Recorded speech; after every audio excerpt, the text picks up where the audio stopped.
สบายดีทุกท่านที่เข้ามาติดตามรับชมและก็ให้กำลังใจตลอดมาทุกท่านนะว่าจะอยู่ทางฝั่งลาวฝั่งไทยและก็ต่างประเทศทุกท่านมื้อนี้วันที่5เดือนมังกร2026ทุกท่านมาถ่ายบรรยากาศอยู่จุดนี้นะให้ทุกท่านเอาได้เบิ่งจุดนี้จะมีรีสอร์ทเขาสร้างไหมเนาะ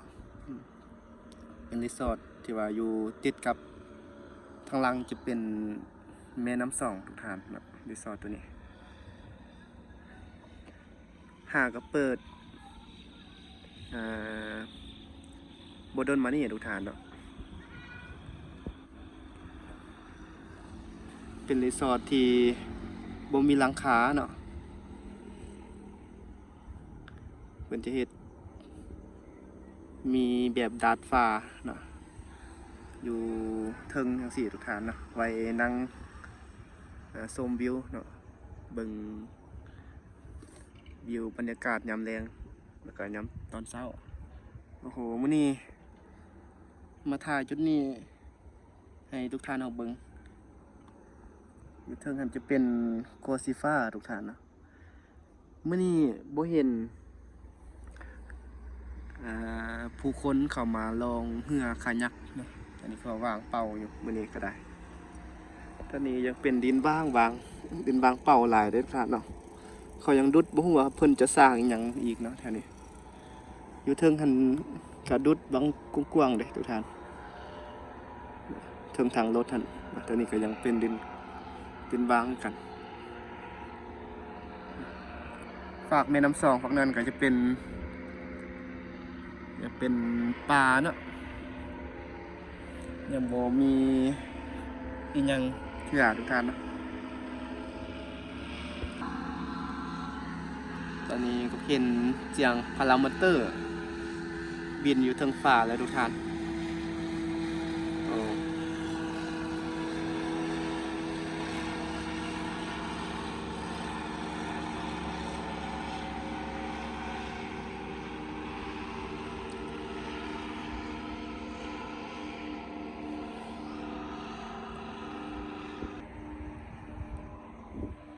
เป็นรีสอร์ทที่ว่าอยู่ติดกับแม่น้ำสองเนาะอยู่ทางลุ่มหันจะเป็นครัวสีแดงทุกท่านมื้อนี้เงียบมื้อนี้ต้องเที่ยวผู้คนเข้ามาขี่เรือคายักคือบ่เห็นเนาะยามโมงนี่ปกติโมง 3-4 โมงจังซี่นะผู้คนเขาจะมาขี่เรือคายักเต็มอยู่ตามสายแม่น้ำสองนี่มื้อนี้พัดบ่มีเห็นจุดนี้ก็บ่มีเนาะ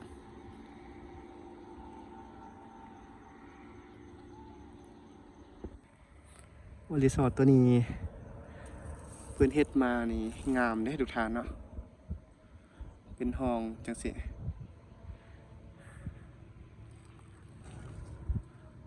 เดี๋ยวจะพาทุกท่านไปเลาะเที่ยวชมเบิ่งสถานที่จุดอื่นต่อเนาะเดี๋ยวไปเบิ่งนำกันทุกท่านเนาะอันนี้จะเป็นทางนาของรีสอร์ทเนาะเดี๋ยวติดกับทางรถโอ้โหทางมาเลย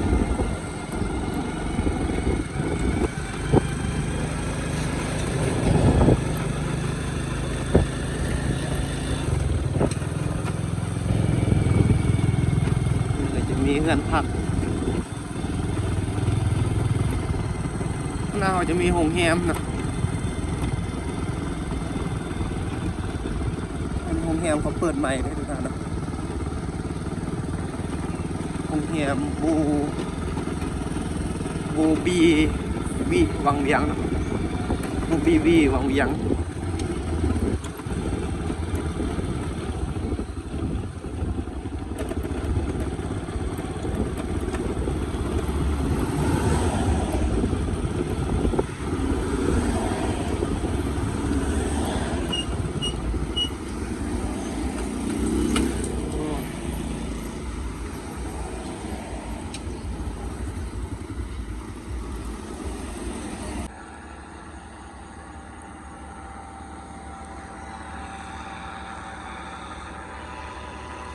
อือหือ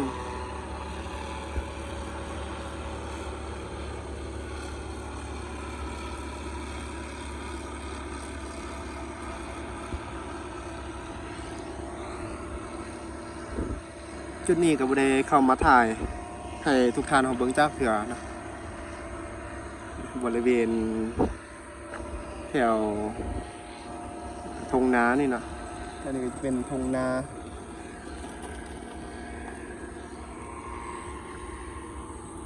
โอ้วิวงามเลยจุดนี้เนาะจะมีทางรถเข้ามาฮอดจุดนี้เห็นบอลลูนยามแรงทุกท่าน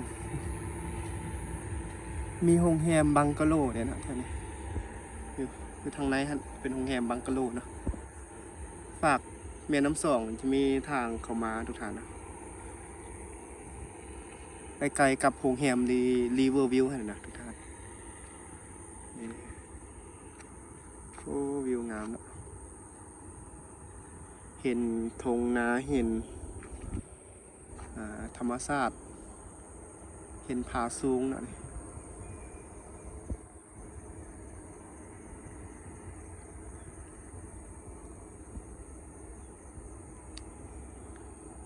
อันนี้ก็ยังเป็นธรรมชาติเลยทุกท่านเนาะยังเป็นแบบวิถีชีวิตธรรมชาติแบบเก่าเนาะก็ยังบ่ท่านมีแบบอีกอย่างมาสร้างเถื่อปานใดเนาะท่านนี้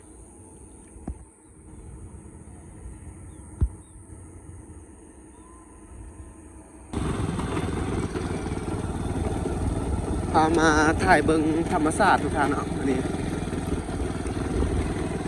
ถ่ายทุกท่านเอาเบิ่งวิวธรรมชาติเนี่ยยามแลง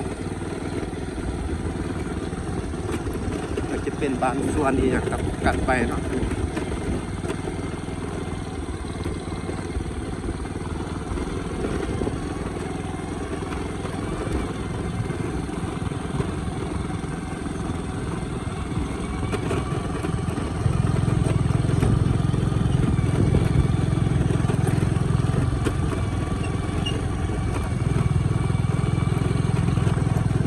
สวยงามตอนนี้โอ้เขาไปกินข้าวสามัคคีกันอยู่นี่นะนี่เปิดตู้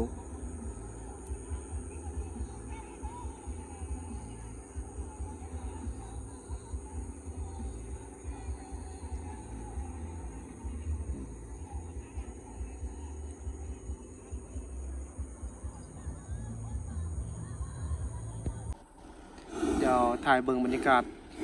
บอลลูนลงก่อนทุกท่านโอ้เป็นต่ำเกือบกว่าต่ำสายไฟ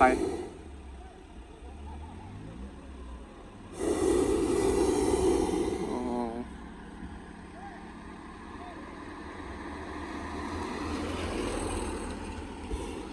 โยนเสือกดึงเสือกแล้วเอา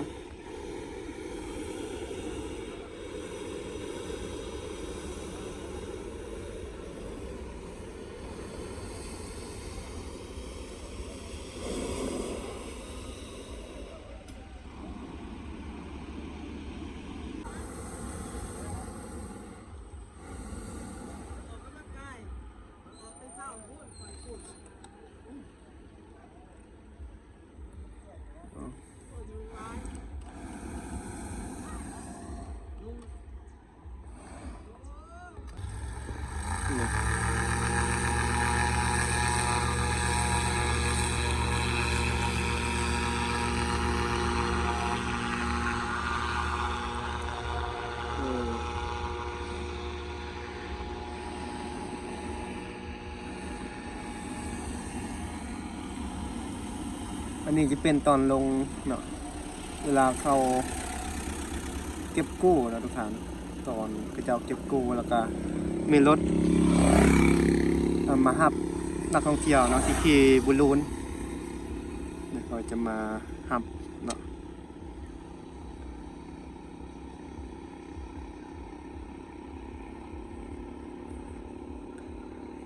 18 คนพูดแหละเนาะทาฮับบอลลูน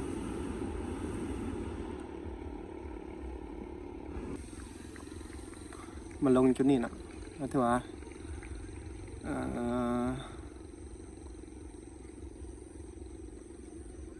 วิธีเก็บกู้เบิ่งวิธีเก็บกู้ของเขาเจ้ากันทุกท่านเนาะ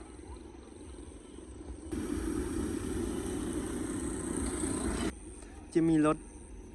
มาท่าฮับนักท่องเที่ยวที่ขี่บอลลูนเข้ามาครับแล้วก็จะมีพนักงานเขาถ่าเก็บเมียนเนาะแผ่บุญพาบอลลูนเนี่ยสิมันใหญ่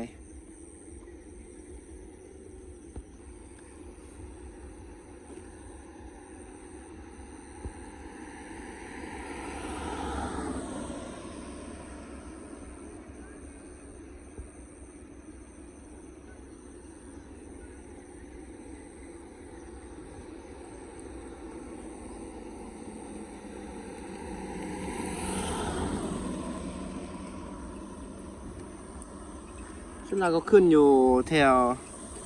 เดินสกายคัพเนาะก็จะมาลงแถวนี้แหละใกล้ๆกับทำล้มเนี่ยแหละทุกท่าน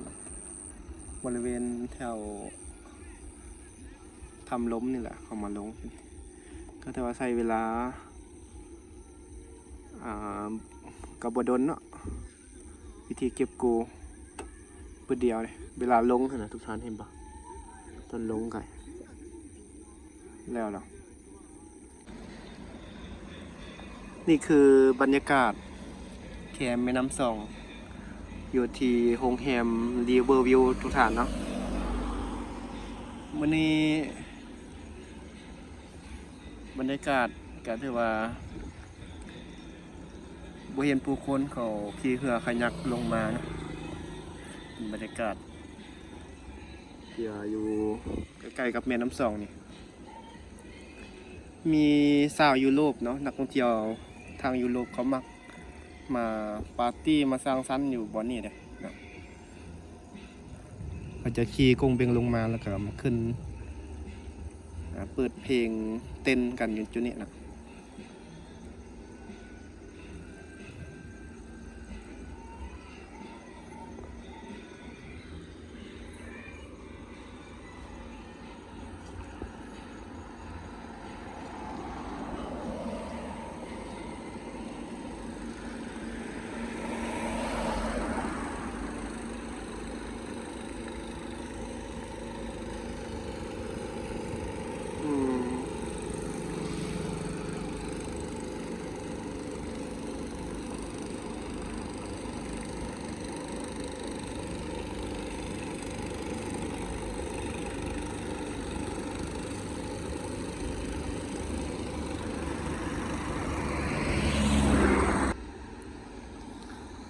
อยู่จุดนี้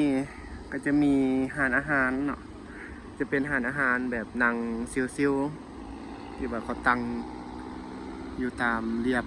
แม่น้ำสองทุกท่านเนาะ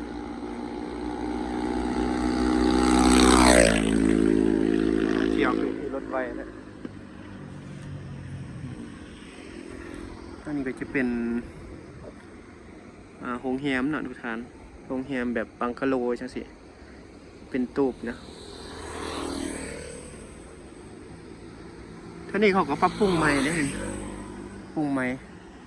แต่ก็เบิ่งแต่ละมือก็น่าจะคนมานั่งกินกับบหลายปานใดเนาะบางมือก็หลายบางมือก็ค่อนข้างว่าจะเงียบนะอยู่จุดนี้อยู่จุดนี้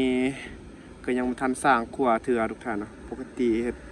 ปีกายนี่เขาสร้างครัวนะคนจากกายไปกายมาจุดนี้หลายแต่ว่าปีนี้คือว่ายังบ่ทันสร้างเนาะ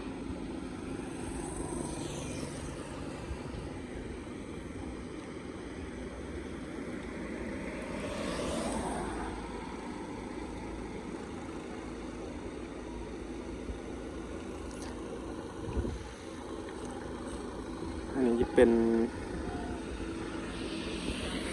ตึกเขาสร้างไหมเนาะเขาก็สร้าง